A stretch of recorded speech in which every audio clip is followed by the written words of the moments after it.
आप जी के रूबरू दास ने बहुत बार किया है कि वेदों में परमात्मा मनुष्य दृश्य है, साकार है, और वो ऊपर एक स्थान पर रहता है, वो सतलोक में रहता है और वहां पर राजा के समान विराजमान है और उसके सिंहासन यानी तख्त के ऊपर बैठा है।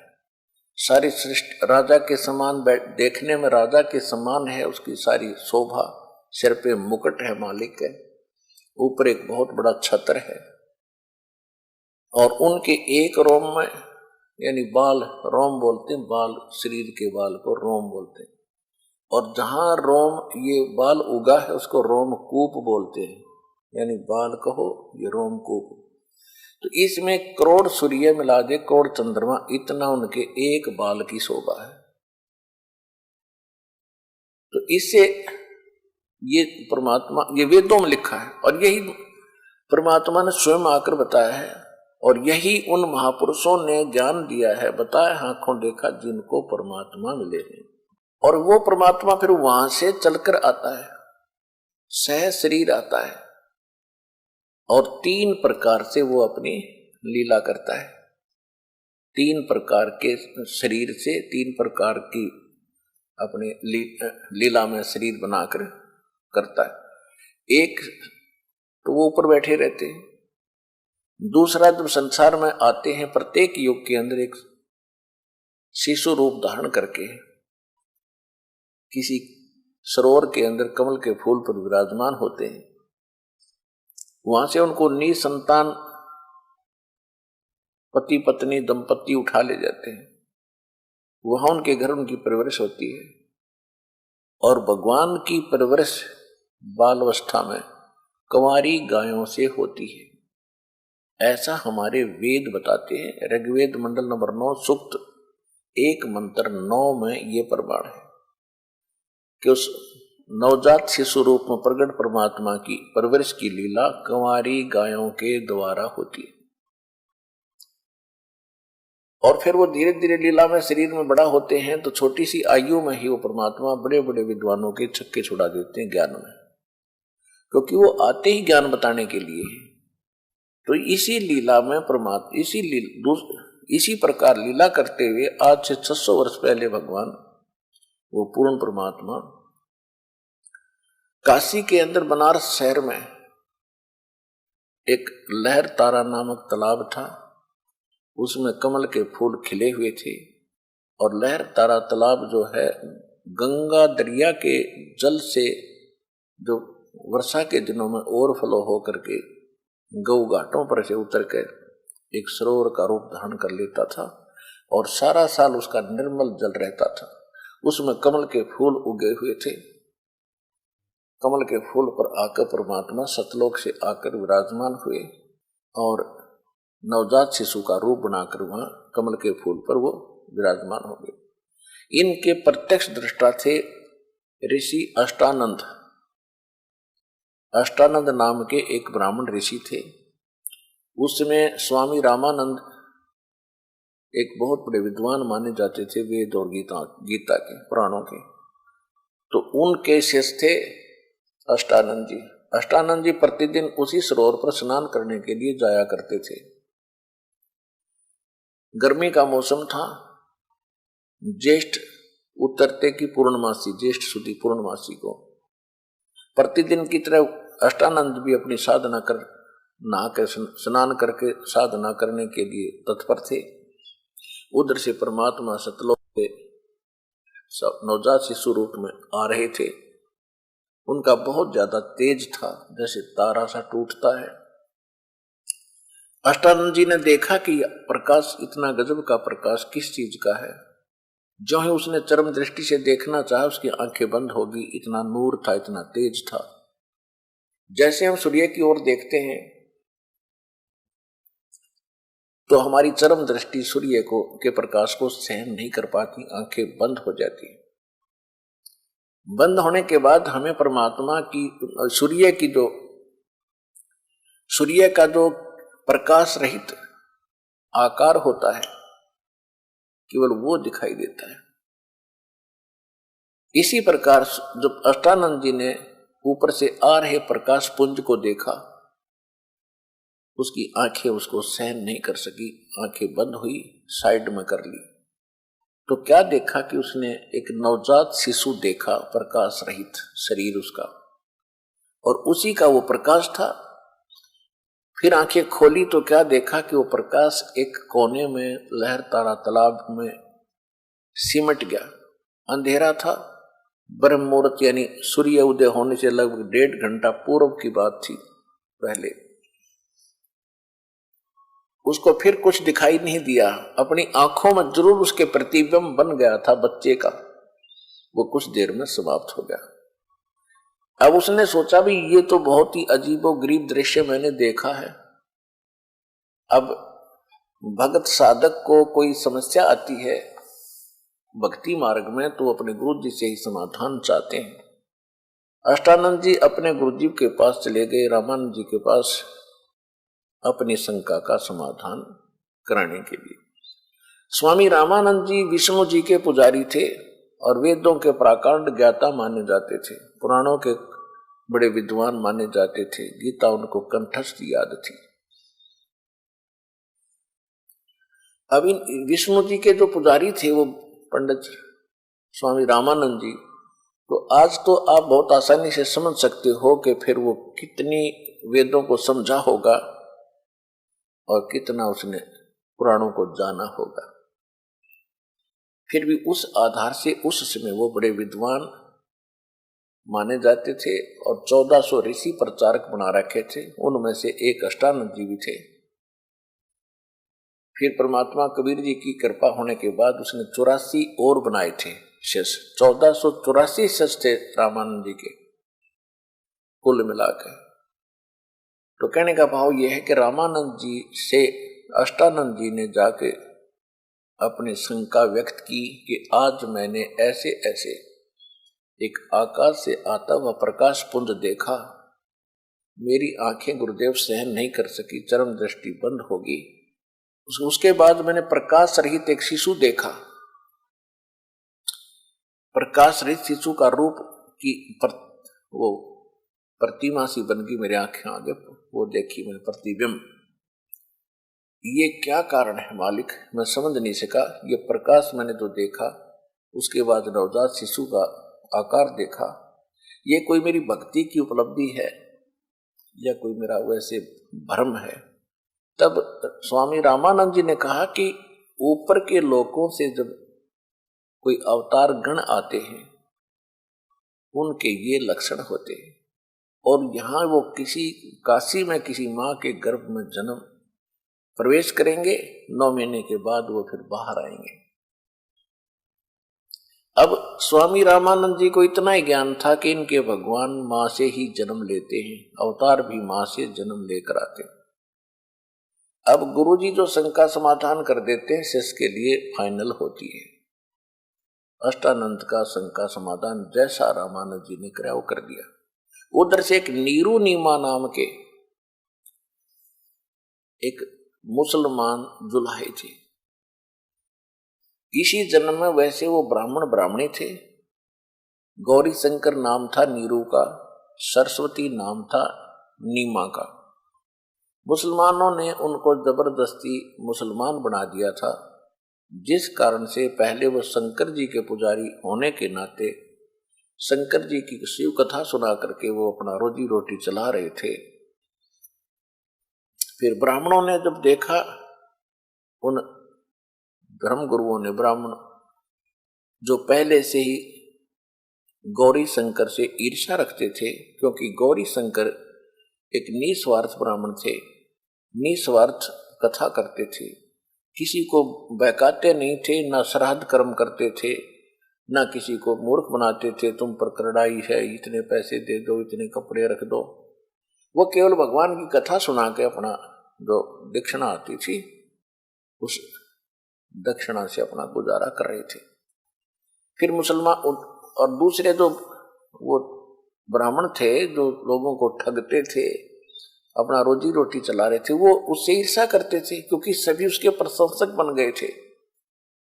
जिस कारण से मुसलमानों का दाव लग गया कि ये ज्यादा प्रचार गौरी शंकर कर रहा है हिंदू धर्म का, और क्यों ना इसको मुसलमान बना दें, और दूसरे जो धर्म गुरु हैं जो जनता को बहकाते हैं लड़ने मरने के लिए, वो पहले से इसके विरोधी हैं, वो कुछ करेंगे ही नहीं। और ऐसा ही हुआ।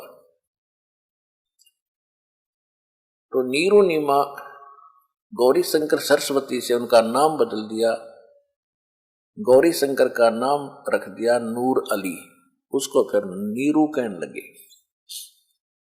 और सरस्वती का नाम रख दिया नियामत, उसको नीमा कहते हैं। ऐसे अपभ्रंश गांव में छोटे नाम बना लेते हैं। तो नीरू और नीमा नाम से वो प्रसिद्ध हो गए। तो नीरू नीमा निसंतान थे, उम्र 60 के आसपास हो चुकी थी। भले ही वो मुसलमान बन गए थे, लेकिन फिर भी भगवान शंकर की याद उनको हमेशा बनी रहती थी। तो एक दिन नीमा ने विशेष उसी दिन स्नान कर, और उनको गंगा में स्नान करना बंद कर दिया, उस घाट पर जहां ब्राह्मण नहाते थे गंगा में। तो उनके लिए समस्या आ गई स्नान करने की, प्रतिदिन स्नान करना उनके लिए अनिवार्य था। तो वो भी स्नान करने के लिए प्रतिदिन उस लहर तारा तालाब पर जाया करते थे। जिस दिन परमात्मा वहां सतलोक से चलकर आए, कमल के फूल पर लहर तारा तालाब में प्रकट हुए, अष्टानंद जी ने उनको देखा। उसके बाद उसी दिन सुबह सुबह उसी वक्त उठकर वो दिल्ली आते थे ब्रह्म मुहूर्त में। तो नीरू नीमा दोनों अपने घर से चलते हैं कुटिया से। तो नीमा को पहले दिन कोई ऐसी संसारिक रिश्तेदार कोई उनके घर आ गई, उसने भी नीमा से पूछा कि आपके कोई संतान नहीं है? तो उसने कहा नहीं, संतान नहीं है। तो ये बात चली पड़ती है कि संतान तो होनी चाहिए थी, भगवान या क्या किया परमात्मा ने आपके साथ? कोई बच्चा है तो संसार में हिस्सा है, नहीं तो ऐसे ही दुखी होकर मर जाना है। ऐसा जन्म हुआ या ना हुआ बराबर है। तो जैसे संसार के विचार ऐसे ही होते हैं, लेकिन परमात्मा के अध्यात्म मार्ग के इसके विपरीत विचार होते हैं। यहां जिसके भी कोई संतान है, ये कोई वैसे नहीं है लड़का है या लड़की है, यह नाता रिश्ता कोई जुड़ा है। ये पिछले संस्कार हैं, पिछले जन्म का आपने किसी का लेना है, किसी का देना है, वो पुत्र पुत्री रूप में आपसे प्राप्त कर रहे हैं। और जिनके संतान नहीं है वो फ्री हो चुके हैं, उनका कोई अभी किसी से लेना देना शेष नहीं है। यदि उनको भक्ति मिल जाती है, वो तो बहुत आसानी से पार हो सकते हैं, बहुत ही आसानी से, उनको तो देर नहीं लगे। लेकिन हमारे संसार के विचार उनको इतने विचलित कर देते हैं, वो भक्ति तो भूल जाते, एक खीरट लगा लेते, संतान हो संतान हो संतान हो।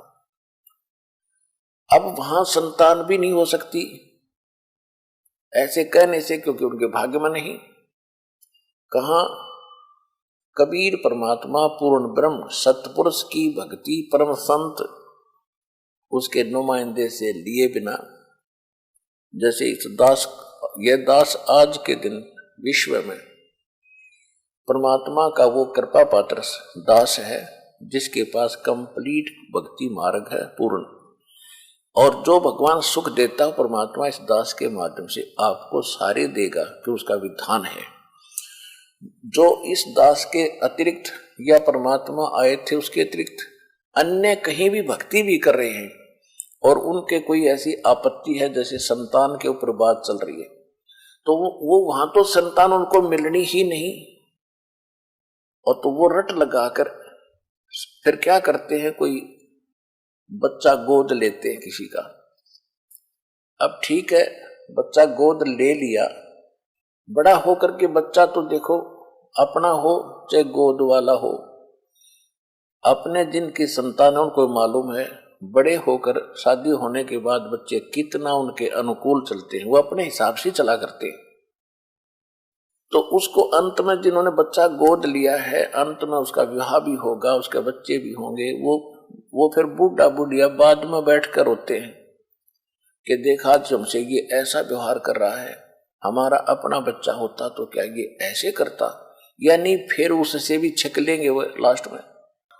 उससे भी तंग आ लेंगे। और फिर विशेषकर माई के मन में यह बात निकलती नहीं मन से कि भगवान मेरा अपना बच्चा होता, मेरा संतान नहीं हुई, इससे कसक में वह मर जाती है।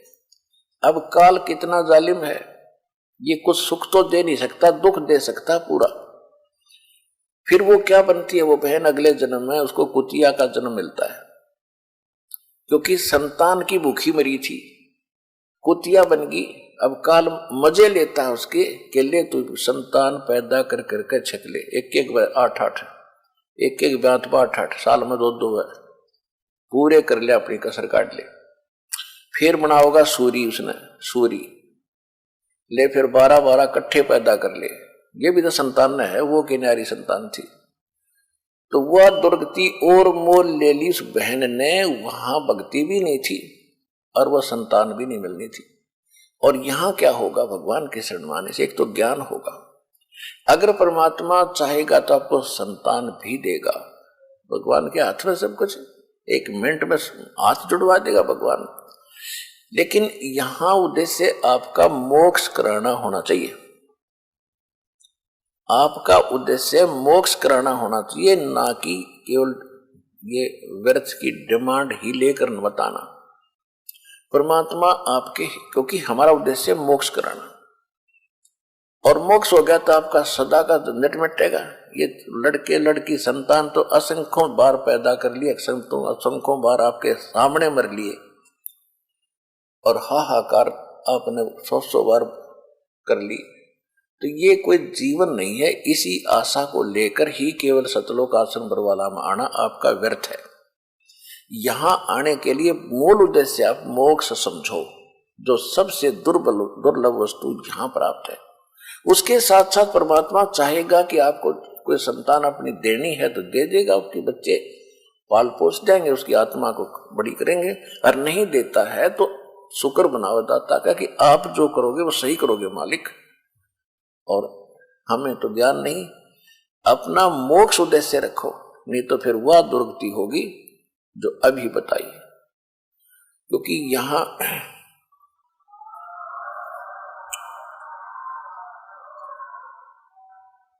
तो यहां पर परमात्मा की शरण में आने के बाद एक तो ज्ञान ऐसा आपको निर्मल मिलेगा, शंका समाप्त हो जाएगी आपकी।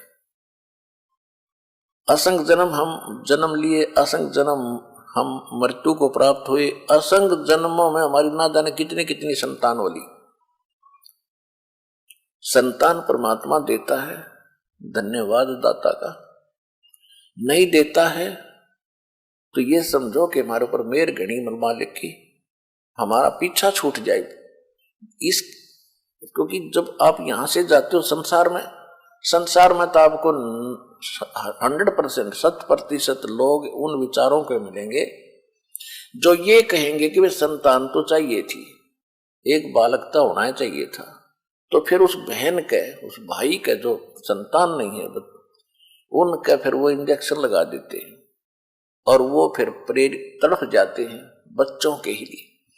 तो उसकी उनके लिए यहां आना अनिवार्य है।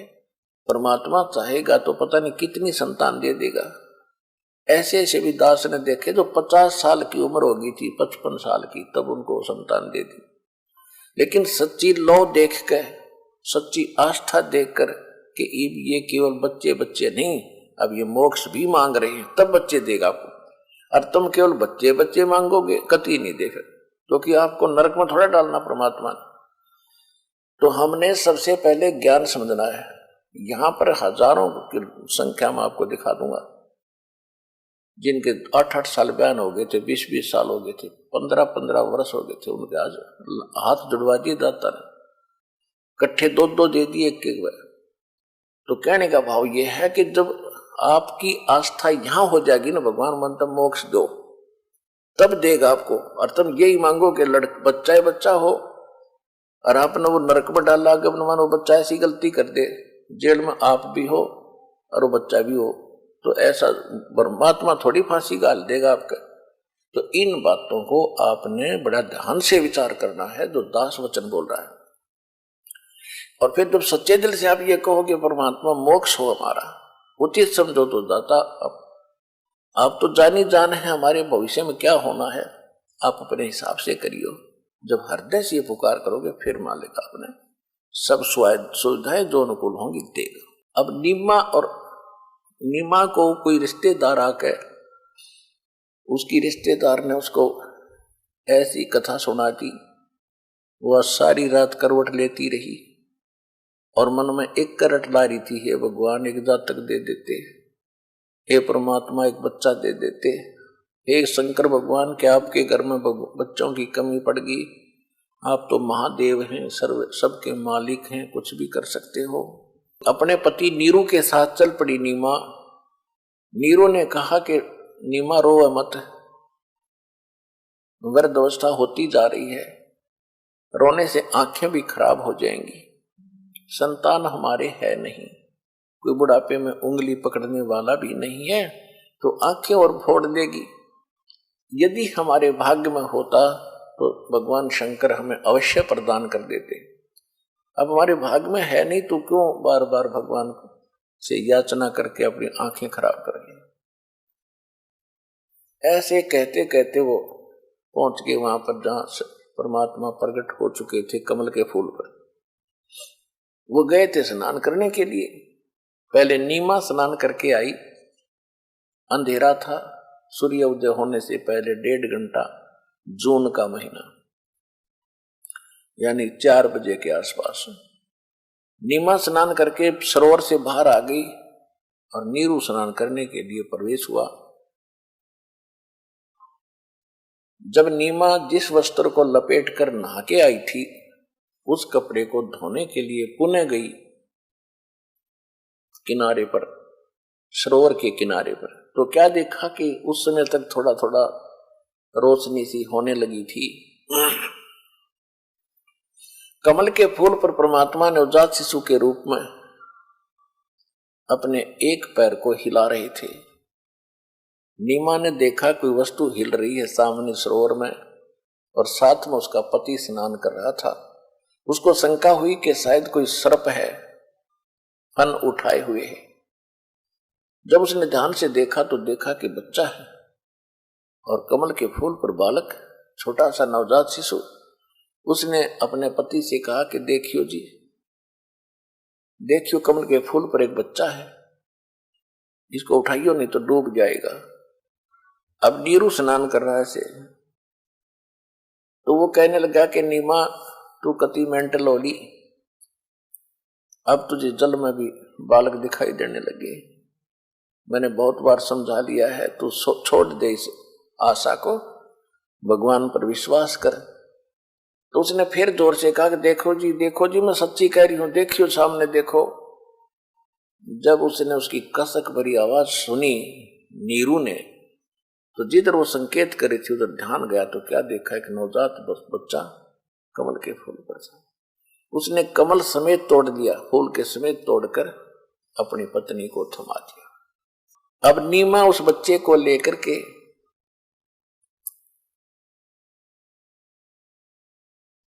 भगवान की गिफ्ट मान के, उस बोली को क्या पता था भगवान इतनी गोदी में, और शंकर भगवान का शुक्र मना रही है कि हे शंकर भगवान, आज ही मैंने आपका हृदय से आपकी पुकार की थी और आज ही आपने मुझे लाल दे दिया। हे परमात्मा, सौ शुक्र है तेरा। और बहुत प्यार करती है अपने बच्चे की तरह, कभी मुंह चूमे, कभी लाड करे, माथा चूमे बालक का। अब नीरू स्नान करके बाहर आया तो उसने विचार किया कि भी संसार के लोग पूछेंगे कहां से लाए। हम कहेंगे कमल के फूल पर मिला है तो लोगों को विश्वास नहीं होगा, ये कमल के फूल पर बालक हो ही नहीं सकता। तुम किसी का चुरा कर लाए हो, वो मां रो रही होगी, इसको वापस देकर आओ, चलो हमारे साथ किसका है। वो हमारी पिटाई भी करेंगे, नगर भी छुड़वा देंगे और बच्चा भी छीन लेंगे, क्योंकि अभी तो हम जबरदस्ती मुसलमान बना दिए गए थे। मुसलमानों में हमारा कोई नाता रिश्ता विशेष नहीं, हिंदू हमसे नफरत करते हैं, हमारा कोई साथी नहीं। इन सब विचारों से प्रभावित होकर उसने अपनी पत्नी से कहा कि नीमा इस बच्चे को यहीं रख दे, इसी में हमारी खैर है। सारी बात बताई, ऐसा हो सकता है, ऐसा हो सकता है, ऐसा हो सकता है। नीमा ने कहा कि मैं इस बालक को छोड़ नहीं सकती, मर सकती हूं, ना जाने इस बच्चे ने मेरे ऊपर क्या जादू कर दिया, मैं इसके बिना एक पल नहीं रहूंगी।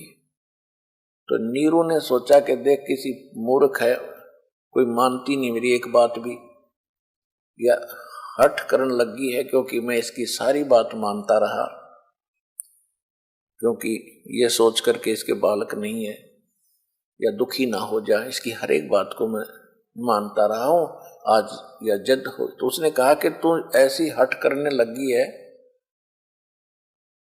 तू मेरी नम्रता का नाजायज फायदा उठा रही है नीमा।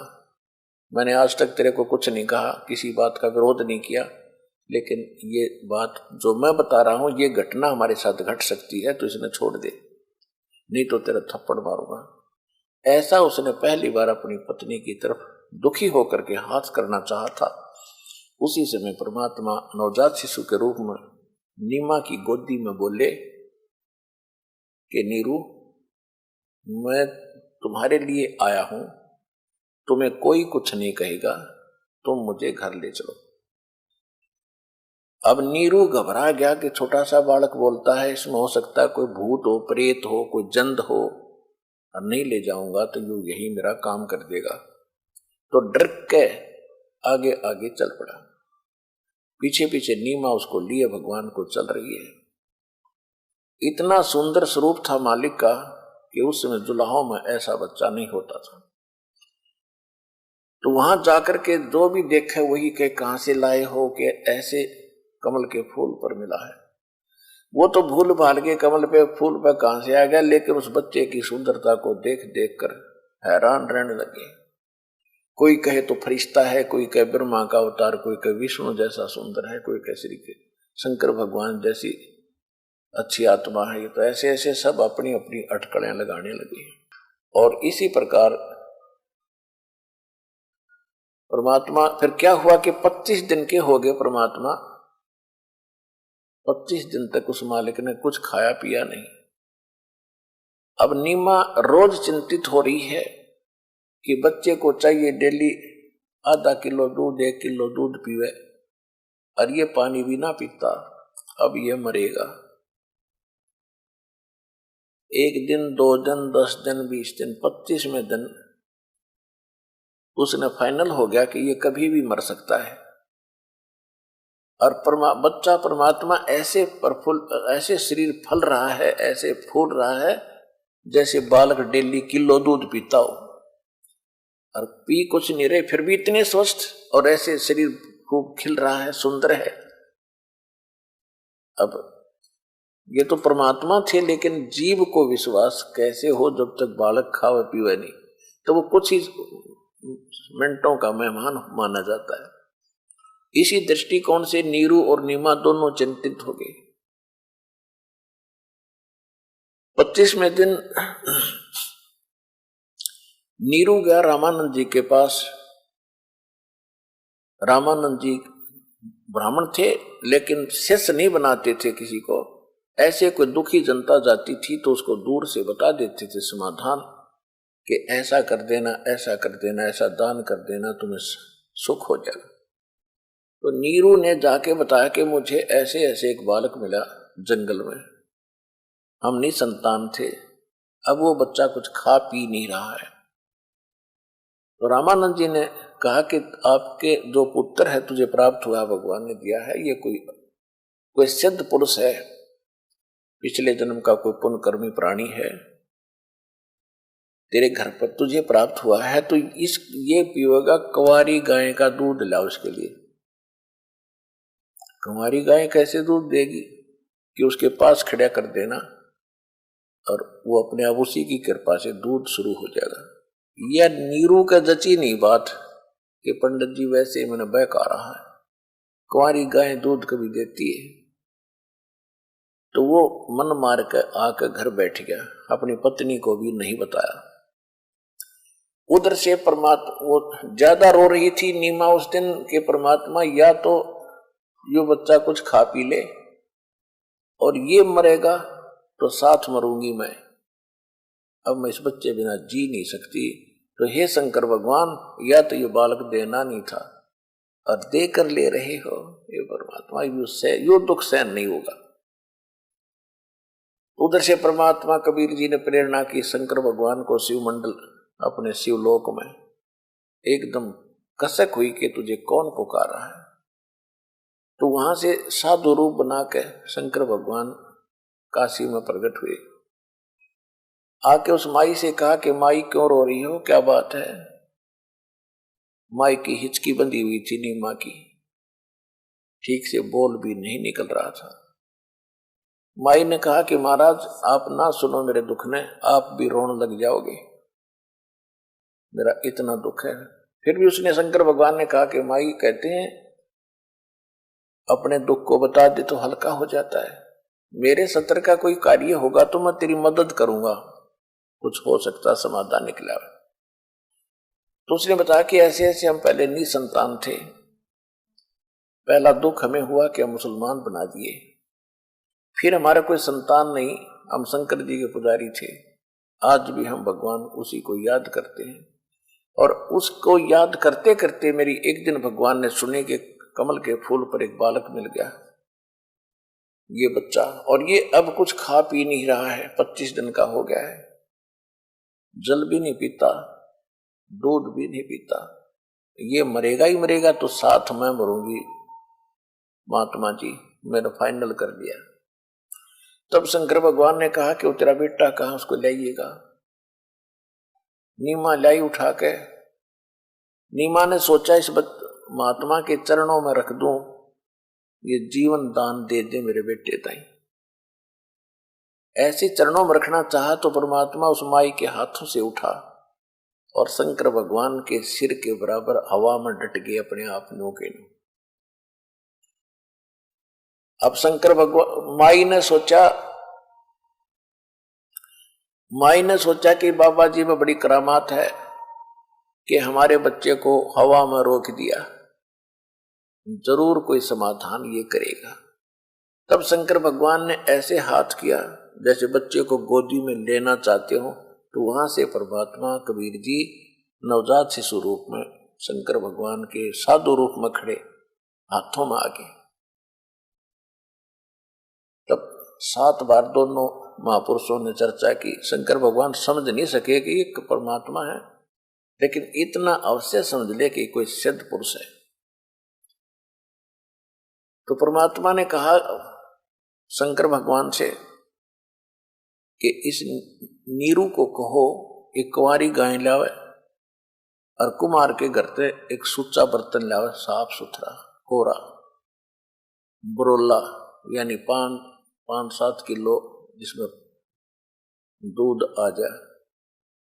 और फिर कुंवारी गाय को ला करके बछिया पर हाथ रखना शंकर जी, और फिर वो दूध देगी, मैं वो दूध पिया करूंगा। अब शंकर भगवान ने नीमा से पूछा तेरा पति कहाँ है। नीमा ने कहा जी वो अंदर ही है, उसको बुलाया।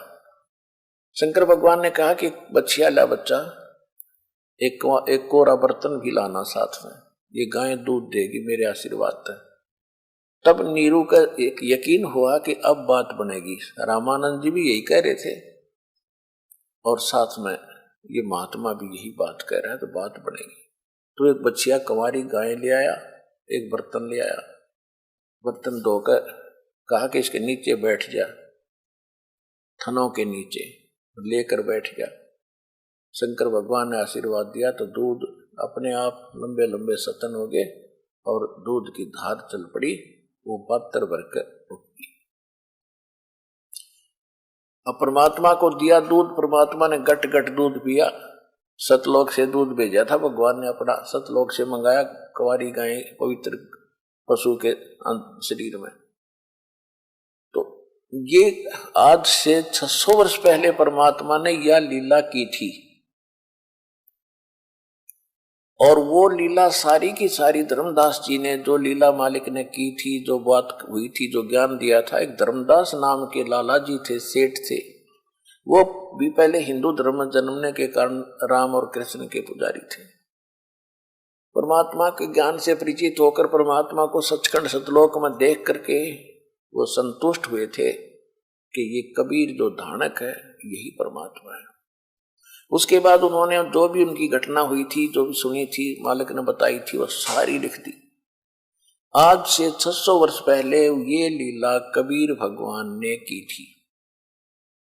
और ऋग्वेद मंडल नंबर 9 और सूक्त 1 मंत्र 9 में यही प्रमाण है कि परमात्मा 8 और 9 में 2 श्लोक है, 8 और 9। 8 में ये प्रमाण है कि परमात्मा 3 प्रकार के शरीरों को धारण करके सबकी देखभाल करता है।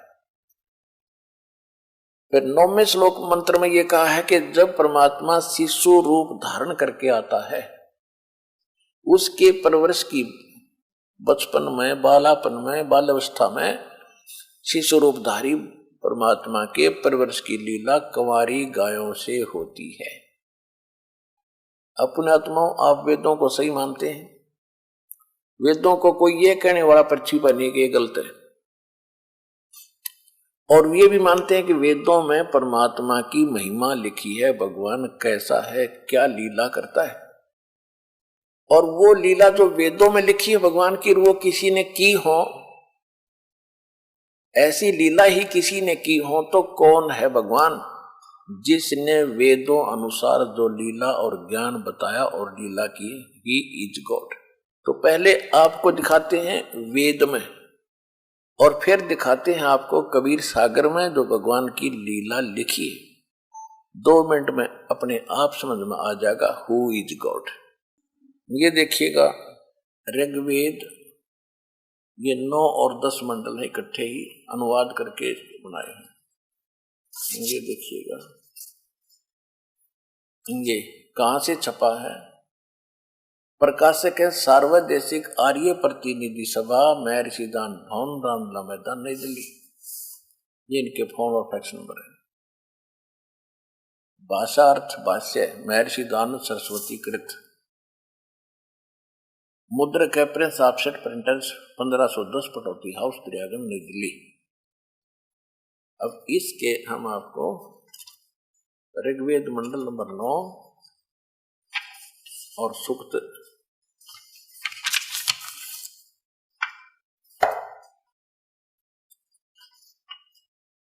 ये है ऋग्वेद मंडल 9वां मंडल, और ये प्रथम सूक्त है, और इसके यहां से शुरू होता प्रथम मंत्र।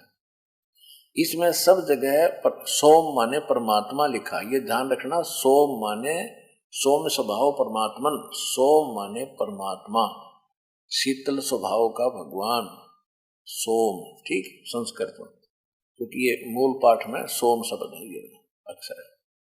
अब इसके चलते चलते ये परमात्मा की महिमा है सारी। अब ऋग्वेद मंडल नंबर 9 सूक्त 1, ऋग्वेद मंडल नंबर 9 सूक्त 1 मंत्र 2 में हे परमात्मा, यानी परमात्मा की महिमा ही है वेदों में।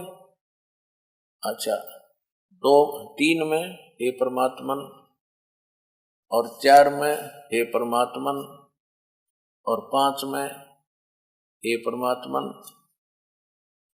ये वही ऋग्वेद मंडल नंबर 9 सूक्त 1 मंत्र 6 में हे परमात्मन।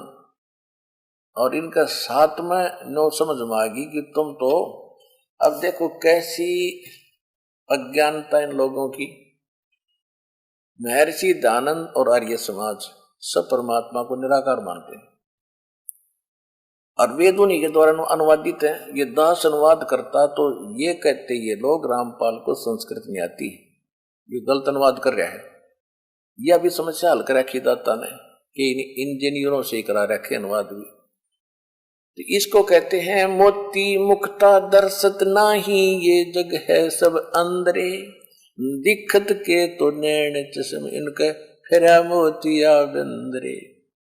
अब सुनी सुनाई रटला रखी थी भगवान निराकार है, निराकार है, निराकार है, और वेदों को पढ़े और वेदों को सत्य माने जो लिखा है, और अपनी बकवाद नो की नो अड़ाई रखी, वेदों वाला ज्ञान भी ना दिया हमारे को।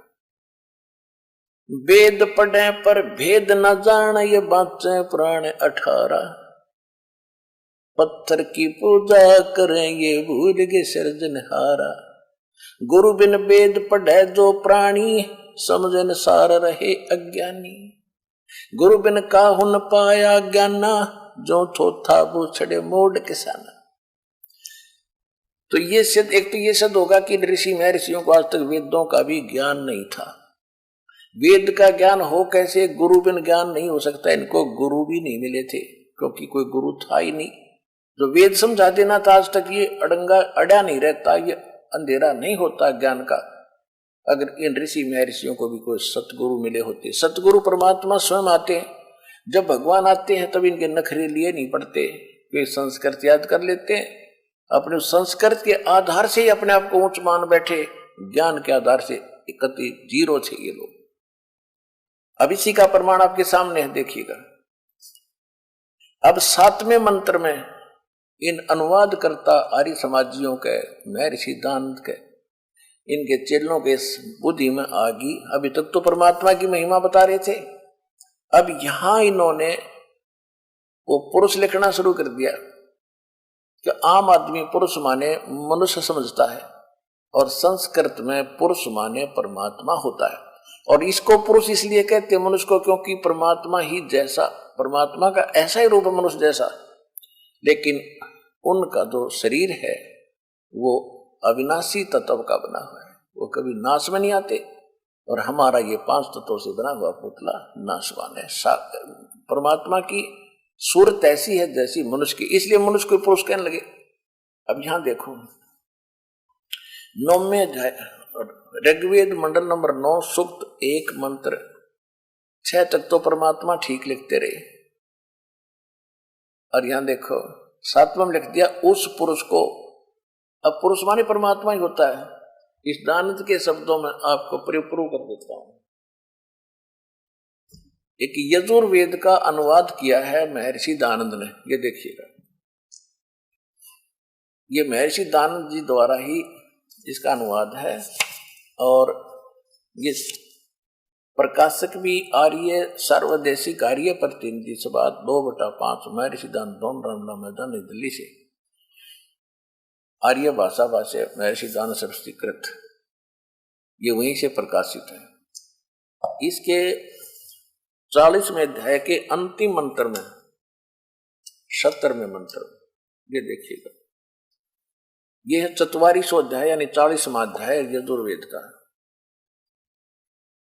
इसका ये 17वां मंत्र है, अंतिम मंत्र है। इसमें एक पुरुष शब्द है, पुरुष। अब देखो पुण्यात्मा, वेद ज्ञान और गीता ज्ञान ब्रह्म ने दिया है। ब्रह्म ने पहले तो अपनी महिमा बताई है कि मेरी भक्ति करोगे मेरा ओम नाम है।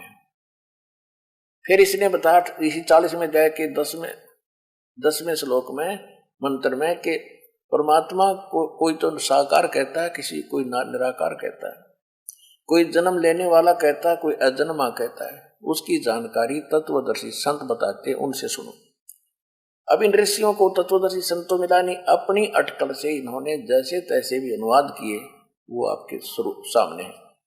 तो 40वें अध्याय के 70वें श्लोक में ये वेद ज्ञान दाता क्या कहता है कि वो परमात्मा तो प्रोक्ष है, गुप्त है, उसके बारे में कोई नहीं जानता। कोई तत्वदर्शी संत बताता, उससे पूछो। और अपनी महिमा बताता है कि मैं ब्रह्म हूं, मेरा ओम मंत्र है। ये देखो 40वें अध्याय का 17वां श्लोक है। ये कहा खम ब्रह्म ओम, और यहां है ये देखो, हे मनुष्यों जैसे हिरण्यन माने ज्योत स्वरूपी रक्षक मुझ से, यानी ज्योत स्वरूपी वैसे काल है। फिर ये कह रहा है कि मुझ ज्योत स्वरूपी रक्षक मुझ से अविनाशी यथार्थ कारण से आच्छादित मुख के तुल्य उत्तम अंग का प्रकाश किया जाता है, जो वह प्राण व सूर्य मंडल में पुरुष माने पूर्ण परमात्मा है। इन्हीं के शब्दों में हमने पुरस्कार देखना है। पुरुष माने पूर्ण परमात्मा है, वह प्रोक्ष रूप, वो तो प्रोक्ष है। और इसने अनुवाद थोड़ा सा फेर किया है। फिर यूं कहता अहम मैं, वो तो परमात्मा गुप्त है, वो तो पूर्ण परमात्मा तो प्रोक्ष है, गुप्त है। और अहम मैं खम आकाश के तुल उस आकाश यानी ब्रह्मलोक, आकाश रूपी ब्रह्मलोक में ब्रह्मकार देखो इसका, सबके गुण कर्म स्वरूप करके अधिक हूं। जिन्होंने कहा मैं ब्रह्म हूं, ब्रह्म माने ब्रह्म, मैं ब्रह्म हूं। और ओम सबका रक्षक जो मैं, उसका ओम ऐसा नाम जानो।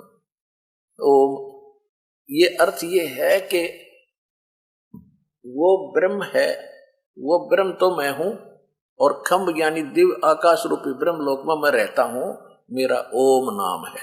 और वो परमात्मा पूर्ण परमात्मा पुरुष है तो वो गुप्त है, उसकी जानकारी इसने बताए रखी, किसी तत्वदर्शी संत से पूछो। तो यहां पुरुष माने पूर्ण परमात्मा। अब इन्हीं के शब्दों से स्पष्ट करेंगे, इन्हें जितना गोलमाल किया था अब सामने आएगा। ये देखो, अब यजुर्वेद रख दिया, ऋग्वेद हमने उठा दिया। ये देखिएगा, ये वही प्रकाशक है इसके, सर्वदेशी कार्य प्रतिनिधि सभा, ये वही इनके अनुवाद करता, ये यहां से छपा है। अब इसके हम प्रथम मंडल के नौ मंडल के अब हम 7वें श्लोक पर आ चुके हैं। ऋग्वेद मंडल नंबर 9 सूक्त 1। अब 6 तक तो इसने परमात्मा की महिमा शुरू कर रखी थी। यहां 7वें में इसने तम माने उस पुरुष को, यहां लिखना था उस पूर्ण परमात्मा को, तम उस पूर्ण परमात्मा को ज्ञान यज्ञ बलि प्रकार। फिर यहां देखो 8वें में इसने फेर कर दिया, तम उस पुरुष को, उस पूर्ण परमात्मा को, पुरुष माने पूर्ण परमात्मा सिद्ध कर दिया दास ने। उग्र गतियां प्रेरणा करती हैं, यानी जब संसार में हाहाकार मच जाता है, इससे प्रेरित होकर वो परमात्मा यहां प्रकट होता है। ये हमारे सारे सदग्रंथ भी बताते हैं, और ये गीता भी बताती है, ये वेद बता रहे हैं। ये देखो, ये उलझाना चाहते थे पर उलझे नहीं। अब हम शिक्षित हो गए। उस पूर्ण परमात्मा को, ये समझो पुरुष की जगह पूर्ण परमात्मा को उग्र गतियां यानी भयंकर परिस्थितियां प्रेरणा करती हैं, और भासमान शरीर को वह पूर्ण परमात्मा प्राप्त होता है। पुरुष माने पूर्ण परमात्मा, यानी वो यहां से शरीर या शरीर धारण करके आता है। आगे देखो, उसी का शेष है यहां पर 8वें श्लोक का मंत्र का। ऋग्वेद मंडल नंबर 9 सूक्त 1 हम 8वां पढ़ रहे, जिसमें जो शरीर प्राप्त करता है, इसमें 3 प्रकार से दूसरों का वारण माने कल्याण करने वाला मधु में शरीर मिलता है।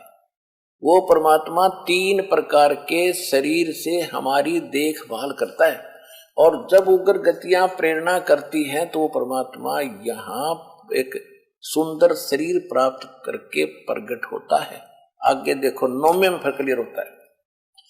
ऋग्वेद मंडल नंबर 9 सूक्त 1 के मंत्र 8 को हम पढ़ चुके। 9वां देखो, ये 9वां श्लोक मंत्र है। अभी इमम अधन्या उत्सरणति धेनव शिशुम, ये शिशुम लिखा, शिशु रूप धारण। सोम सोम इंद्राय पात्वे, इन्हीं के शब्दों में अनुवाद पढ़ेंगे। इमम माने इस या उस, सोम माने परमात्मा पूर्ण पुरुष को, उस पूर्ण परमात्मा को सोम माने या पढ़ी उसके, इनके शब्दों में सोम माने भी परमात्मा लिखा है ना। यहां देखो प्रथम मंत्र में ये सोम माने परमात्मा, ये देखो परमात्मा। तो हम आपको ऐसे तरीके से दास सिद्ध करेगा कि अनपढ़ से अनपढ़ अगर थोड़ा सा भी अक्षर ज्ञान रखता होगा तुरंत समझ जाएगा इनकी हेरा फेरी को, और सच सामने आ जाएगी। ये देखिए, अब हम आगे ऋग्वेद मंडल नंबर 9 सूक्त मंत्र के 9 में सूक्त 1 के मंत्र 9 में, तब इम माने उस, सो माने उस परमात्मा को, पुरुष माने पूर्ण परमात्मा समझ रहे हम, इससे भी हम सिद्ध कर लेंगे, कर ही चुके हैं। उस पूर्ण परमात्मा को शिशुम कुमार अवस्था में ही सब प्रकार से अधन्या, अभी अधन्या धेनव, धेनो माने गौवे, अहिंसनीय क्या होता है? अधन्या माने बिना धनाई, अभी माने पूर्ण रूप से। अभी अधन्या का अर्थ है जो बैल ने सांड ने टच भी ना करी हो, कंवारी। अब जैसे हरियाणा के अंदर हमारे गाय को जो गर्भ धारण नहीं किया हो तो उसको कहते हैं ये बिना धनाई है, अधन्या, बिना धनाई। इसी प्रकार ये वेद बता रहे हैं कि अभी अधन्या धेनव सनंती, अभी अधन्या माने पूर्ण रूप से जिसको सांड ने बैल ने टच ना किया हो, उन गौओं के द्वारा उस नवजात शिशु रूप में प्रकट परमात्मा के परवरिश की लीला होती है। वो गौएं परमात्मा को तृप्त करती हैं, वेद कह रहा। देखिए उस सोम स्वभाव वाले परमात्मा को, पुरुष को, परमात्मा को जो शिशु रूप धारण करके प्रकट होता है, इसका अर्थ ये बनता से। और सब प्रकार से अभियदन्या यानी कंवारी, गौ देनव माने गौवें तृप्त करती हैं। इन इंजीनियरों के ही अनुवाद में सिद्ध हो गया कि उस परमात्मा को जो शिशु रूप धारण करके यहाँ प्रकट होता है लीला में, शरीर में, जो 3 प्रकार से वो हमारे यहाँ हमें हमारी देखभाल करता है। एक तो ऊपर रहता जब वो बिल्कुल तेजों में शरीर बना लेता है, यहाँ आता हल्का तेज पुंज का शरीर बनाता है। उसमें 2 प्रकार है यहाँ जब आता है। एक तो ऐसे शिशु रूप धारण करके प्रत्येक युग में प्रारंभ में एक लीला करते ही करते हैं। उसके बाद फिर तीसरा जो प्रकार है वो कभी भी कहीं भी एक जिंदा महात्मा या ऋषि या साधु संत का रूप बनाकर कहीं भी प्रकट होके अपने भक्तों को आशीर्वाद देते हैं, उनको भक्ति मार्ग पर लगा जाते हैं, उनके संकट को भी दूर करते हैं। इसी जो जिंदा महात्मा के रूप में तीसरे प्रकार के शरीर से मालिक आते हैं, तो ये कलयुग के अंदर बहुत महापुरुषों को उसी रूप में मिले, जिंदा महात्मा का रूप बनाते हैं। तो अब जो प्रसंग चल रहा है, अब ये तो वेद ने प्रूव कर दिया, सिद्ध कर दिया, प्रमाणित कर दिया कि परमात्मा जब शिशु रूप धारण करके यहां प्रकट होता है तो उस समय कंवारी गायें उसकी परवरिश करती हैं, यानी कंवारी गायें दूध देती हैं जब वो परमात्मा पीता है। अब ये लीला की किसने? ना श्री राम ने करी, ना कृष्ण जी ने करी, ना किसी और देव ने आज तक बता दो किसी के इतिहास में होता। तो जिसने वेद अनुसार लीला करी, ही इज गॉड। अब आपको दिखाते हैं कबीर सागर। ये देखिएगा पवित्र कबीर सागर 600 वर्ष पहले ये लिखा गया था। परमात्मा के समय में ही धर्मदास जी ने लिखा था। खेमराज श्री कृष्ण दास प्रकाशन, मुंबई।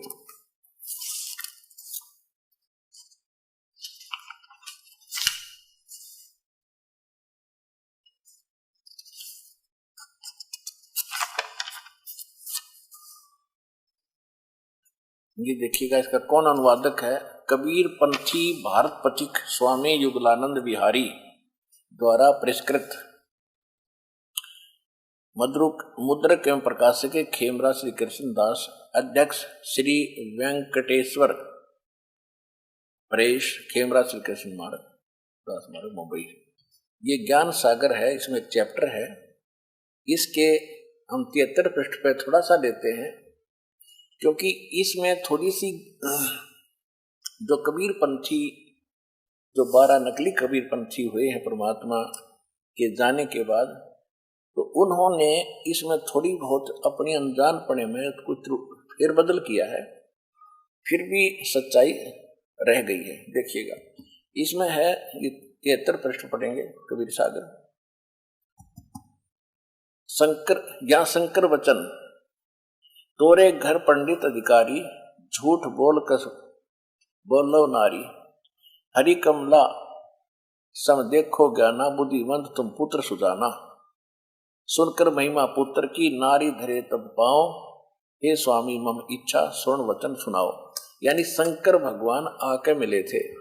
उसके बाद फिर क्या हुआ कि रामानंद के पास नीरू गया, तो नीरू की रामानंद की क्या बातें हुई वो दिखाते हैं आपको। ये है 74 पृष्ठ पे, ज्ञान सागर के 74 पृष्ठ पे। सुन जुल्हा मन भयो आनंदा,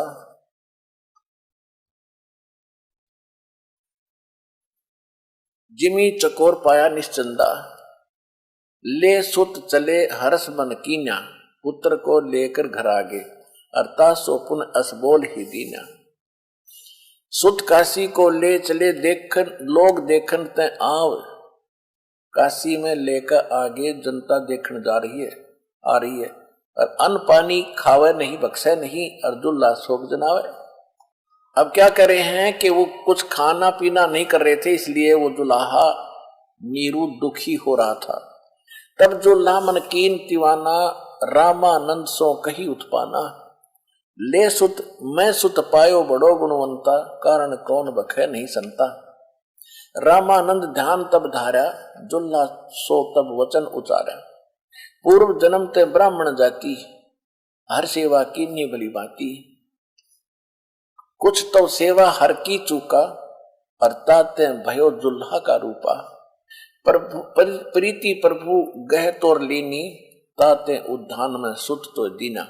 अब क्या कह रहे हैं, रामानंद की और नीरू की वार्ता हो रही है।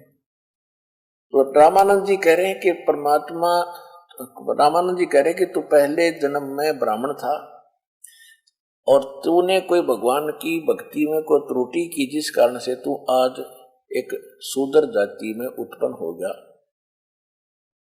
और जिस कारण से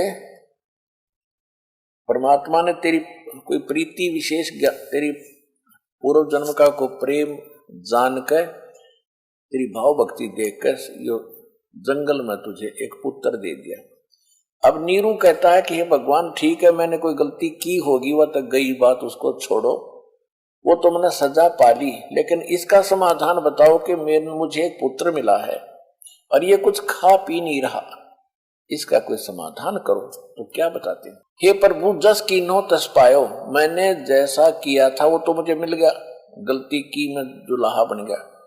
आर्थ हो तो दर्शन आयो, मैं संकट के समय आपके पास आया हूं। रामानंद जी से नीरू कह रहे, सो कहिए उपाय गुसाई, बालक अक्षुदावत कुछ खाई, ये भूखा बालक कुछ खावे, ऐसा उपाय बताओ। रामानंद जी अस युक्ति विचारा, तुम पुत्र कोई ज्ञानी अवतारा, तब पुत्र तुम्हारा जो पुत्र है वो कोई, तब सुत कोई ज्ञानी अवतारा, तेरा पुत्र है ये कोई विद्वान पुरुष है, और बचिया जाही बैल नहीं लागा, बचिया जाही बैल नहीं लागा, और सोले ठाड़ करते ही आगा। एक बचिया ले आओ जिसको बैल ने टच ना किया हो, कंवारी, और उसके सामने खड़ा कर दो। दूध चले ते थन ते, दूध ही धरो छिपाए, और अक्षुदावंत जब होवे तब को देखवाए, कि उस दूध निकल देगी वह कुंवारी गाय, और उस दूध को छुपा कर रख लेना, और भूखा हो जो पिला देना। जुल्हा एक बचिया ले आवा, और चलो दूध कोई मरम न पावा, चलो दूध जुल्हा हरसाना, और राख छिपाई कहो नहीं जाना। अब यहां फिर क्या बताया है, दूध तब पीवत नाम कबीरा, और खेलत संग मत, खेलत संत संग मत धीरा, कि फिर उस परमात्मा ने कंवारी गाय का दिया हुआ दूध पिया। अब यहां थोड़े से विचलित हो गए, जैसे कबीर वाणी, कबीर सागर में कबीर वाणी एक चैप्टर है, उसमें 136-137 पृष्ठ पे परमात्मा ने एक व्याख्या बताई है कि मेरे जाने के बाद रामदास 12 पंथ चलेंगे मेरे नाम पर, काल चलावेगा। 12वां पंथ जो होगा वो गरीबदास का होगा, संवत 1774 में उसका जन्म होगा गरीबदास का। जब वो 10 वर्ष का हो जाएगा तब मैं उसको मिलूंगा, और फिर मेरी महिमा से परिचित होकर उसके द्वारा मेरी पुण्य वाणी प्रकट होगी, क्योंकि बीच में ये 12 काल के दूत मेरे कबीर सागर में थोड़ी बहुत अपनी बुद्धि अनुसार ये त्रुटि पैदा कर लेंगे। उसकी पूर्ति के लिए 12वें पंथ के प्रवर्तक गरीबदास जी द्वारा मेरी महिमा की पुण्य वाणी की पूर्ति होगी, जो पहले गड़बड़ कर दी। अब ये इतना तो सिद्ध हो ही गा कि कंवारी गाय से परमात्मा की परवरिश हुई कबीर साहब की। गरीबदास जी ने स्पष्ट किया है कि शिव उतरे शिव मंडल से, अवगत अवगत बतन विनोद, और 7 बार चर्चा करी लिया इसको गोद। अन ब्यावर को दूध है दूध दिया तत्काल, शिव को कर मस्तक धरा ताशिव भय दयाल। यानी शंकर भगवान आए, उन्होंने उस बछिया के मस्त कमर पे हाथ रखा, जब उस कुंवारी गाय ने दूध दिया। अन ब्यावर यानी कुंवारी को दूहत है, दूध दिया तत्काल।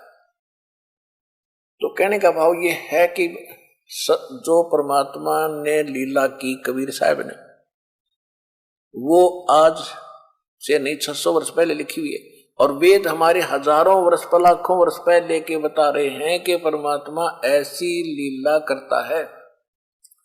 तो ये लीला आज तक किसी ने की है क्या? जिनको भगवान मानते थे, इससे सिद्ध है कि वो भगवान नहीं थे। भगवान is Kabir, God is Kabir, Kabir is God.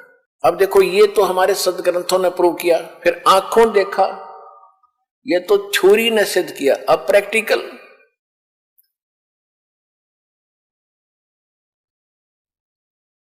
आज से 600 वर्ष पहले परमात्मा जो ये लीला कर रहे थे, लीला में शरीर में आए हुए थे। 5 वर्ष की आयु के बाद इन्होंने 5 वर्ष की आयु में ही अपना ज्ञान प्रचार करना शुरू कर दिया था। 104 वर्ष के थे रामानंद जी, स्वामी रामानंद जी ब्राह्मण, और 5 वर्ष की आयु थी भगवान की, कबीर साहब की। 5 वर्ष की आयु में रामानंद उस विद्वान के छक्के छुड़ा दिए थे ज्ञान में, और विवशकरण कर दिया था उसको सच्चाई को मानने के लिए। अब उधर से रामानंद जी, आखिर में रामानंद जी यहां अड़ गया कि मैं अपना साधना करता हूं, तो साधना से मैं बहुत समाधिस्थ होकर के बहुत ऊंची उड़ान उड़ता हूं। अपना आत्मा, ये जो अपना शरीर है, बॉडी है, इसके अंदर एक सूक्ष्म शरीर है। कभी आप सुबह सुबह 10 बजे से 11 बजे 10 बजे के आसपास सूर्य की तरफ पीठ करके और अपनी छाया को देखना, छाती में, छाया की छाती में दृष्टि गड़ाना 1 मिनट बगैर पलक झपकाए, और फिर उसको सामने देखना। वो आपको छाया इतनी लंबी हो जाएगी आपकी, जमीन से लेकर आसमान तक आपका चेहरा दिखाई देगा। यानी सूक्ष्म शरीर की जो प्रतिमा हमारी आंखों अंदर है, वो आंखों के द्वारा बाहर आ जाती है, उसकी फोटो हो जाती है, वो फोटो बाहर आ जाती है, और वो इतनी लंबी होती है, आसमान से सिर और जमीन पर पैर दिखाई देंगे। इसको सूक्ष्म वेद, इसको सूक्ष्म शरीर कहते हैं।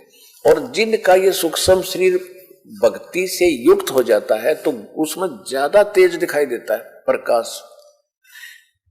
इसके ऊपर और भी बहुत से लक्षण बताए हैं ऐसे ऐसे, वो उसके ऊपर आपने नहीं जाना है, ध्यान नहीं देना, उन बातों को छोड़ना, क्योंकि वो तो जो भक्ति नहीं करती उनके लिए लक्षण बता रखे हैं कि शरणा दिखे तो उसकी मौत हो जाएगी 5-4 दिन में, ऐसा हाथ नहीं दिखेगा तो भाई मरे का पत्नी मरे, उसकी नो कहना। तो इससे हमने कोई लिंक नहीं, क्योंकि हम तो भगवान की शरण में आ गए, हमारे ऊपर वो लक्षण काउंट नहीं करेंगे, अफेक्ट नहीं करेंगे। फिर भी हमने सिर्फ ये 2 दास बताना चाहता है कि जो विराट रूप होता है, इसी को कहते। जैसे कृष्ण जी ने पांडवों को दिखाया था, वो भक्ति युक्त थे श्री कृष्ण जी, पिछले जन्म के बहुत गणे, तो उन भक्ति की शक्ति से उसका जो विराट था वो बाहर एकदम उतना तेजों में दिखा। और इसका पिताजी जो है श्री कृष्ण यानी विष्णु के पिताजी काल है, 1000 भुजा के भगवान है, उसने विराट रूप दिखाया था श्री कृष्ण जी को महाभारत के समय। तो उस विराट में और उस विराट में, उसके प्रकाश में और उसकी शोभा में घना अंतर था। तो इसी प्रकार जो ये है वो विराट रूप जो आप अपना देखो। विराट माने लंबा चौड़ा, और क्या विस्तार, विराट माने विस्तृत, बहुत लंबा चौड़ा विशाल। लेकिन हमारे पास वो भक्ति इतनी है नहीं जिससे हम वो उतना प्रकाश हमारा उसका बना हुआ भी, लेकिन हमने इसको बार बार देखने की जरूरत नहीं, दास आपको इसलिए बता रहा है कि जैसे जब हम समाधिस्थ होते हैं, जो ये अभ्यास करते हैं लोग, हमने वो नहीं करना, लेकिन बताना जरूर पड़ता है क्योंकि आपने इस ज्ञान को समझना है। उसमें क्या हो, जैसे ज्ञान क्या चीज है और आपने कितनी जरूरत है। जैसे एक मोटरसाइकिल है, इंजीनियर ने मोटरसाइकिल बना दी और आपको उसको चलाना सिखा दिया, और उसमें कहाँ तेल डला है, कहाँ से ऑन ऑफ होता है, कहाँ से इसका स्विच लगता है, पंचर हो जाता है, इसमें क्या दिक्कत आती है, इसको कैसे ठीक करवाना है, आपको ये पर्याप्त ज्ञान है उस मोटरसाइकिल का लाभ लेने के लिए। कंप्लीट लाभ देगी आपको। अगर आप उसने खोल कर बैठ जाओगे, ये पुर्जा कैसे बना, ये कहाँ बना, कहाँ से आया, कैसे किस चीज का बना है, तो ये आपके सत्र की बात नहीं है। इसी प्रकार ये दास इस भक्ति मार्ग का इंजीनियर है, आपको राम नाम की मोटरसाइकिल गाड़ी बना के दे दी है, इसको कैसे संभाल के रखना है, कैसे चलाना है, कैसे इसकी सुरक्षा करें, इतना पर्याप्त आपके लिए। बाकी ज्ञान समझाने के लिए बताना पड़ता है। कोई नो ना सोचा कबीर साहब को ज्ञान नहीं था, ये संस्कृत बोलने वाले ऋषियों को हम विद्वान मान्या करते, इसलिए सारा कुछ बताना पड़ता है। तो ये अभ्यास करा करते ऋषि लोग, तो ये ध्यान लगाते हैं। ध्यान में क्या होता है कि ये सूक्ष्म शरीर इतना बड़ा होता है, ऊपर तक चला जाता है। उस सूक्ष्म शरीर के अंदर सूक्ष्म आत्मा चलती है। फिर अब रामा उसके अंदर पूरा प्रकरण है, पूरे ब्रह्मांड का सारी सब कुछ दिखाई देता है। रामानंद जी ने क्या कहा कि मैं समाधिस्थ होकर के बहुत ऊपर तक जाता हूं। परमात्मा ने कहा कि चलो ठीक है, आप समाधि लगाओ। ज्ञान तो हार उर लिया था, उसने सोचा मैं इसको ऐसे ही कुछ अपनी इज्जत बचा दूं। परमात्मा कबीर जी 5 वर्ष की आयु में सामने बैठे, चर्चा हो ही रही थी। रामानंद जी का अभ्यास था प्रतिदिन, तुरंत अब समाधिस्थ हो गया। अब सूक्ष्म वेद में जो गरीबदास जी को परमेश्वर कबीर जी ने अपनी अमृत वाणी दोबारा प्रकट करवाई है, उसमें क्या लिखा है? योग युक्त प्राणायाम कर जित्या सकल शरीर, त्रिवेणी के घाट में वो अटक रहे बलबीर। स्वामी रामानंद जी योग युक्त यानी अपना अभ्यास करके सारे शरीर को साध रखा था। जब ऊपर समाधिस्थ होता था तो त्रिवेणी, इन लोगों ने त्रिवेणी का नहीं पता। राधा स्वामी लोग हम तो सीधे त्रिकुटी से शुरू करते हैं, हमने नीचे का कोई लेना देना नहीं। ये तो राधा स्वामी वाले, धन धन सतगुरु वाले, विशेषकर ये सचखंड सतलोक का ठेका ले रहे हैं। और इनसे हम चर्चा करते थे तो ये क्या मूर्ख बनाते थे कि हमारे गुरु जी कहते हैं कि नीचे का तो ये पिंड है और ये ऊपर का ब्रह्मांड है, हमने तो सीधा त्रिकुटी से चलना है। त्रिकुटी वो बताते हैं यहाँ पर, जबकि त्रिकुटी यहाँ नहीं होती, त्रिकुटी यहाँ होती है पीछे। इस रीढ़ की हड्डी से संबंधित है उसका सारा सिस्टम। तो वो क्या, त्रिकुटी पर जाते हैं हम सीधे, वहां से स्टार्ट करते हैं, नीचे से कोई लेना देना नहीं। त्रिकुटी इज द इंटरनेशनल एयरपोर्ट। त्रिकुटी ये समझ लो अंतरराष्ट्रीय हवाई अड्डा है। उस हवाई अड्डे पर आप चले भी गए और यहां तो आगे तो जा ही नहीं सकते, क्योंकि आगे जाने के लिए जिस लिए वो हवाई अड्डा बना है वो इसलिए बना कि वहां से जहाज पकड़ो और जिस देश में जाना है पहले उसका वीजा और उसका पासपोर्ट और यहाँ की क्लियरेंस, इस देश की जो पासपोर्ट जब बना जब क्लियरेंस हो जाएगी उसको लेकर और फिर किराया जहाज का, और फिर आगे जाकर कोई बिजनेस करना, वो पैसे तेरे पास होने चाहिए तब तू आगे जाएगा। तो इसलिए पहले हमने यहां से, अच्छा त्रिकुटी पर जाने के लिए भी कोई साधन चाहिएगा, ऐसे उड़कर थोड़ा जाएगा अपने घर से, कोई बस में बैठेगा, कोई ट्रेन में जाएगा। तो इसलिए इनको ज्ञान नहीं है। हमने सबसे पहले कहां से चलना पड़ेगा, हम सीधा मूल कमल में जाएंगे। हृदय कमल में प्राणी रहता है, हृदय कमल के साथ, उससे फिर हम नीचे जाएंगे मूल कमल में। एक अलग से सिस्टम है पार होने का। मूल कमल से फिर आएंगे वापस ब्रह्मा के कमल में, फिर शंकर के, फिर विष्णु जी के कमल में, फिर उसी हृदय कमल यानी शंकर के कमल में, फिर कंठ कमल में, पीछे रीढ़ की हड्डी के साथ साथ अंदर की साइड में सिस्टम है। और फिर हम आएंगे त्रिकुटी पे। जब तक हमारे ये नीचे के कमल नहीं खुलेंगे, ये साफ नहीं होगा, क्लियरेंस इनकी हमें नहीं देंगे, तो जीव आगे नहीं जा सकता। तो उसके लिए भी हम आपको पहले मंत्र जो देते हैं 7 मंत्र, वो 5 मंत्र तो इन्हीं कमलों से आपको बरी कराने के हैं, फ्री कराने के हैं। आपका नो ड्यू सर्टिफिकेट आपको प्रत्येक स्थान पर तैयार मिलेगा इस भक्ति से जो दास ने आपकी दी है। उसके बाद आप पहुंचोगे त्रिकुटी पर। त्रिकुटी के बाद फिर स्टार्ट होती है त्रिवेणी। ये तीप्ति घाटा जोड़े पे त्रिकुटी सुनी है ना, त्रिकुटी कख भी नहीं बताया इनको। त्रिकुटी पर तो ये सभी साधक जाते हैं, चाहे राम का है चाहे कृष्ण का, क्योंकि वहां तो अकाउंट होता है सबका। नरक में जाना हो भी वो त्रिकुटी पर जाता है, इसको नरक में भेजो, वहां पूरा सेक्रेटरिएट बना हुआ है इनका। इस धर्मराज का वहां एक दफ्तर है, ऑफिस है, उसमें सबसे पहले न्यायाधीश के वहां जाते हैं, उनका अकाउंट होता है। उसके बाद नरक में जाना, नरक में जाओ, ब्रह्मा का पुजारी ब्रह्मा के लोक में, विष्णु का पुजारी विष्णु के लोक में, शिव का पुजारी शिव के लोक में, और बाकी नरक में जाना गधे कुत्ते बनना वो जाओ, उनका सब वहां से उनको फिर फर्दर जो कुछ बनना वो बना वहां से मिलता है। उसके बाद फिर त्रिवेणी शुरू होती है, 3 रास्ते। अब हम त्रिवेणी कहते हैं इलाहाबाद में कि गंगा और जमुना आके मिलगी और बीच में सरस्वती, और यहाँ का उल्टा सिस्टम है त्रिवेणी। वहां 3 रास्ते हैं, 3 वे माने रास्ते, 3 रास्ते बनेंगे। 3 लेफ्ट जो रास्ता है उसमें पूरा सेक्रेटरिएट है इनका, यमदूतों का, धर्मराज का, और आगे फिर एक सुरंग जाती है सीधी। वहां से जो धर्मराज फैसला करता है, यम के दूत या फिर उस देव के दूत जिसकी उसने साधना कर रखी, वहां से फिर वो ले जाते हैं। शिव विष्णु के पुजारी हैं तो विष्णु के दूत वहां खड़े मिलेंगे, और जिन्होंने नरक में जाना उनको यम के दूत लेकर जाएंगे। तो वहां जाके परमात्मा ने कहा कि अब स्वामी जी कहां जाओगे? रामानंद पहुंच गए त्रिवेणी पे। अब परमेश्वर कबीर जी ने कहा कि अब स्वामी जी आगे कहां जाओगे? यहां से कहां जाओगे पता नहीं, कहां जाऊंगा?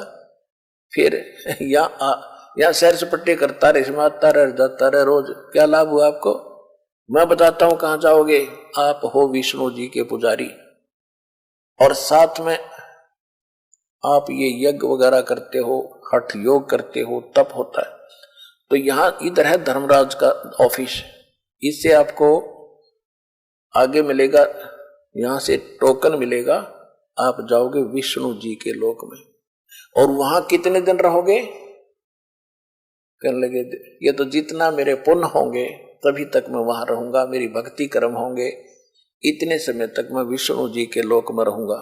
रामानंद जी को इतना तो ज्ञान था, विद्वान थे।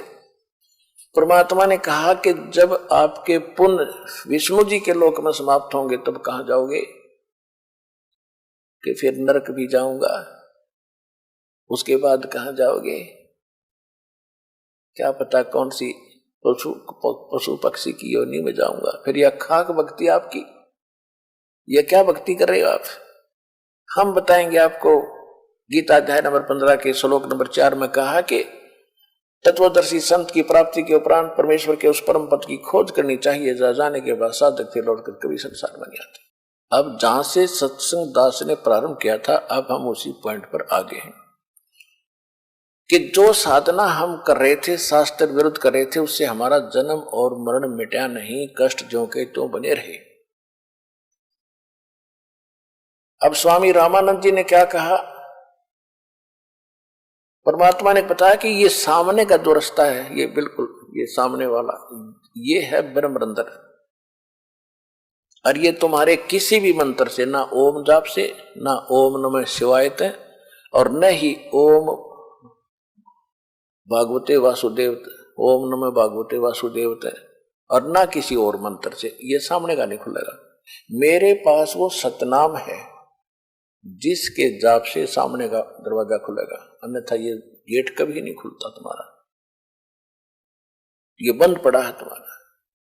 और कोई कोशिश करके देख, रामानंद जी जो मंत्र जाने था, जो भी गायत्री मंत्र उसने घोट रखा था, ये दुर्वेद अध्याय नंबर 36 का मंत्र 3, उसका ओम मंत्र ला को भी जाप कर दिया, ना खुला, बैठ गया चुप हो गया, क्योंकि स्वप्न सा हो रहा था, जैसे स्वप्न में देखते हैं ऐसे चल रहा था, बैठा समाधिस्थ था, परमात्मा सामने बैठे और उसको परमात्मा आगे भी बैठे त्रिकुटी पर, त्रिवेणी के पर।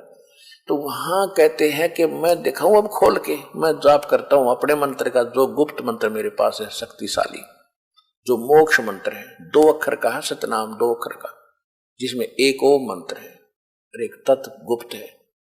परमात्मा ने लीला की स्मरण किया सतनाम का, एकदम ऐसे वो पत्थर जैसे वज्र के कवाड़ थे, न्यों खुल गए, गेट खुल गया सामने, और परमात्मा ने कहा कि आजा मेरे साथ साथ। जब रामानंद जी को ले गए, दिखाया कि ये बैठा वो निरंजन ज्योति निरंजन, जिसको तुम परमात्मा मानते हो, अलख निरंजन कहते हो, ये काल है, ये देखो ये बैठा उस गेट के सामने बैठता है। ये इतना जालिम है, जो 11वां द्वार है, 10वां द्वार घाटा जोड़ रखा था आज तक।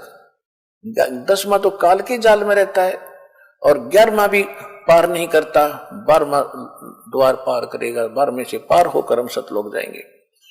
ये मधु परमहंस एक रांजड़ी में फौजी साहब है, और उसने किताब परमात्मा की वाणी पढ़ ली, 11वीं खिड़की, वो 11वीं खिड़की में हल्दी की गांठ से पंसारी बन गया। मेरे पास जो वस्तु है किसी के पास नहीं धरती पर। क्या है उसके पास? मंत्र क्या देता? सतनाम और सतगुरु, यो तो उसका मंत्र है। और फिर कान में ना वो भी ना करता सुनता, नो कर दे।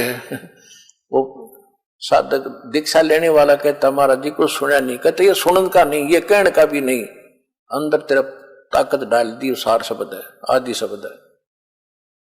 और उसने पाएगी कि 10 पढ़ दी, परमात्मा की वाणी को समझना बालकों का खेल है। 11वीं खिड़की, 11वां द्वार, 11वां तो इस काल के लोक से पार करेंगे, 11वां जाएगा अक्षर पुरुष के लोक में प्रवेश कर जाएगा, 11वां फिर भी पार नहीं हुए। उसके बाद फिर 12वां द्वार है, जब 11वां द्वार है उस पर ये खुद बैठा है ये काल, और इतना विकराल रूप है, कति कड़ लाके बैठा है उसके। वैसे तो बंद वो है ही है, कमर ओरला रहे बेईमान कदे कोई गलती से निकलना जाके तक मेरी आंख लाग जाता है। तो वहां जब कोई जाता है, पहले तो उसका इतना तेज है, इतनी ताकत, तो उसकी चारों तरफ उसने ऐसा छोड़ रखी है कि कोई जा नहीं सकता आम जीव, लेकिन परमात्मा ही जा सकते हैं, या उसकी भक्ति युक्त हंस उसकी कृपा से उसके पार हो सकता है। तो कबीर साहब साथ ले रामानंद जी को कि वो बैठा देख कड़लाए 11वें द्वार पर तेरा भगवान अलख निरंजन काल, जो गीता 11वें अध्याय के 32वें श्लोक में कहता मैं काल हूं, सबको खाने के लिए प्रवृत्त हुआ हूं, सबका नाश कर दूंगा। ये है वो जिसने तुम, कृष्ण नहीं था वो, कृष्ण के अंदर ये प्रवेश करके बोल रहा था।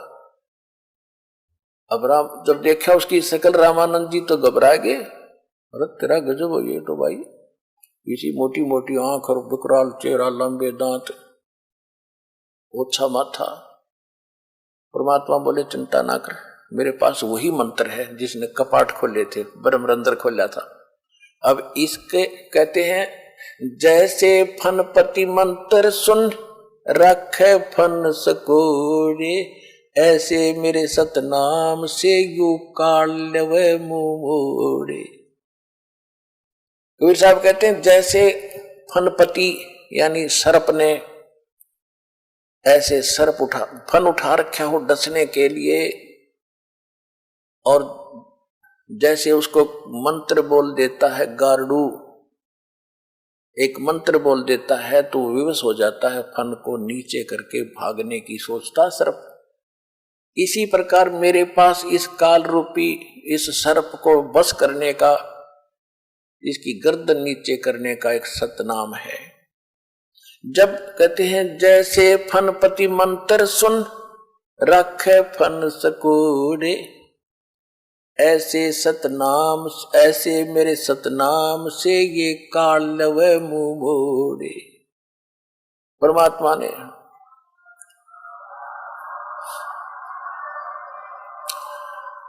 परमेश्वर कबीर परमेश्वर जी ने सतनाम का सेवन किया और काल एकदम नीची गर्दन कर गया। नीची गर्दन करते उसके सिर पे पैर रख के गुद्दी में, और रामानंद जी से कहा कि आजा मेरे साथ। जब पर वो अंदर वो गेट खुल गया, परमात्मा और आत्मा वो साथ साथ अंदर चले गए। गेट फिर बंद हो गया, काल फिर चौके से बैठ गया कि चलिए एक तो गया और तो नहीं जान दूंगा ये तो नो अकड़ रहा कती। अब 11वां द्वार जब पार किया, वो अक्षर पुरुष का लोक है, सात संग ब्रह्मांड का क्षेत्र है। उससे पार करके फिर आता है 12वां द्वार, और 12वां द्वार पार करके फिर आता सतलोक, जहां जाने के बाद फिर लौटकर कभी संसार में नहीं आते।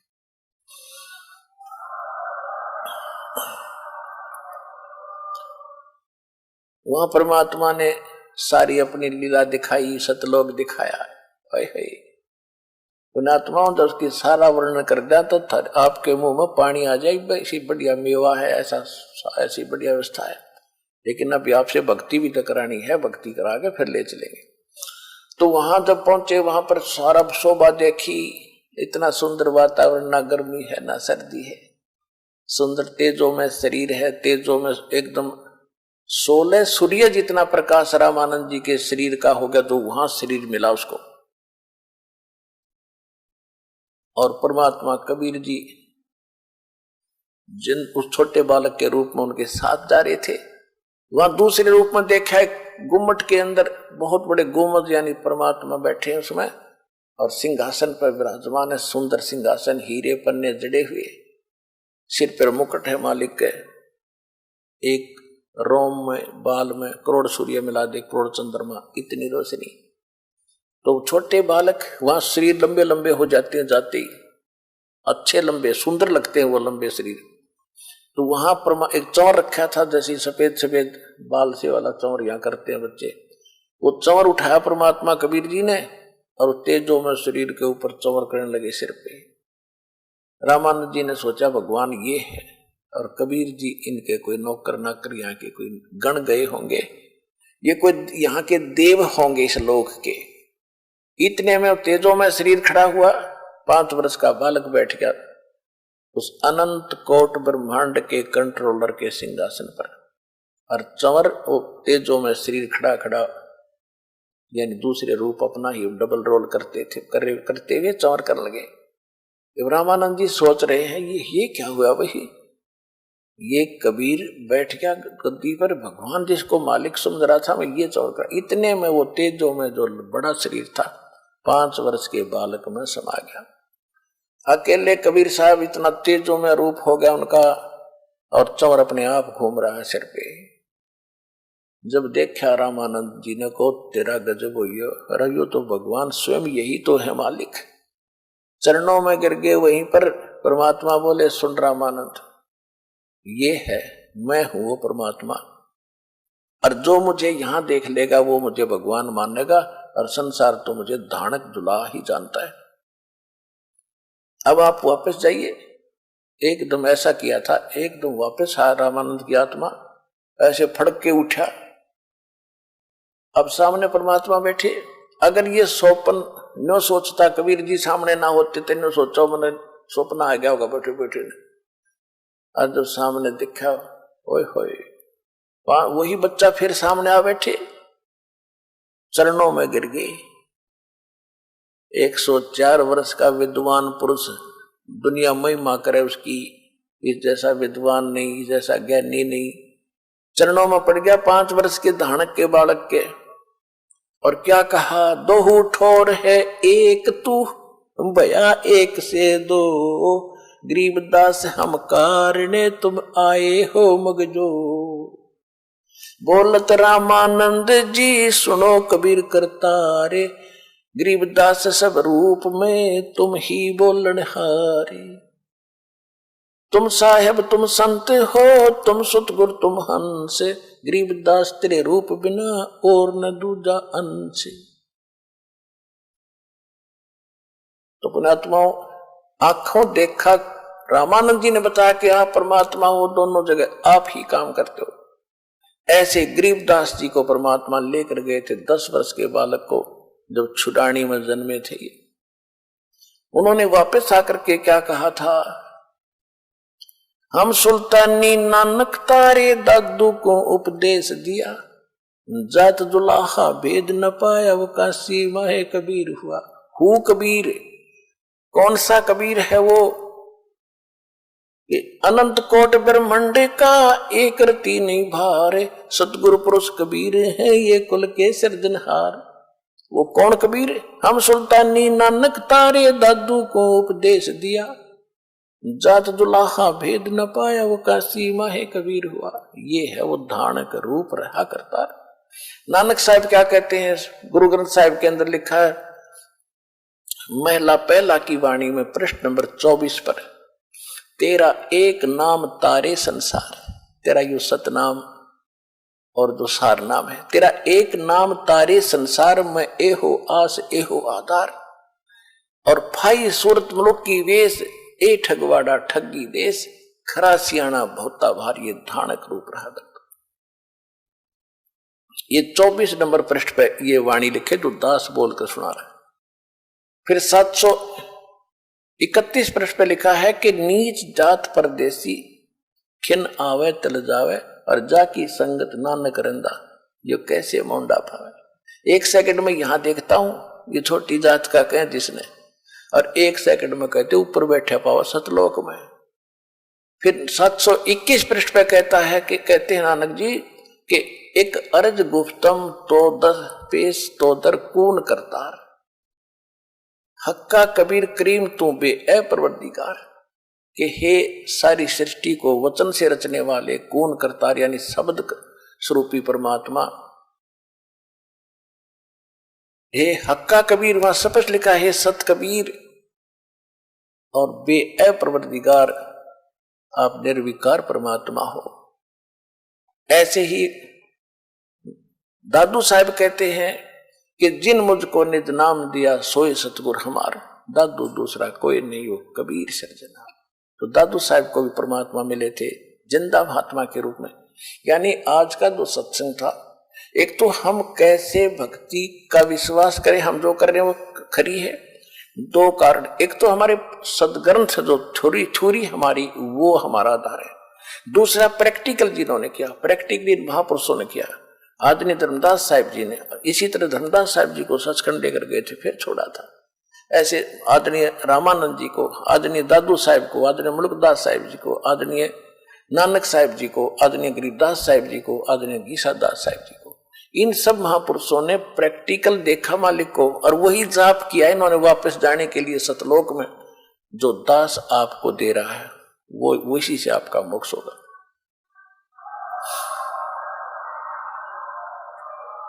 और दूसरा ये था कि परमात्मा को निराकार बताते, आपके सामने रूबरू कर दिया। वेद बताते वो 3 प्रकार से मनुष्य दर शरीर है उसका, 3 प्रकार से शरीर की लीला करता है। एक रूप में सतलोक में बैठा है, तो जहां आता है स्वरूप धारण करता है। एक लीला एक आम जनता, आम नागरिक की तरह जीवन जी कर दिखाता है कि संसार के अंदर इतना ही पर्याप्त है। गणा धन के पीछे मत पड़ो, भक्ति करके पीछा छुड़वाओ। और तीसरी सतिथि में वो कभी भी कहीं भी प्रकट होकर के अच्छी आत्माओं को मिलते हैं, उनको ज्ञान समझाते हैं, अपने से परिचित कराकर उनको पार कर जाते हैं। तो इस प्रकार वो परमात्मा, वो कबीर साहब हैं जो बनारस में नीरू और नीमा को प्राप्त हुए थे। धानक रूप रहा करतार, हम सुल्तानी नानक तारे दादू को उपदेश दिया, जात जुलाहा भेद न पाया वो काशी माए कबीर। He is God. सत साहिब।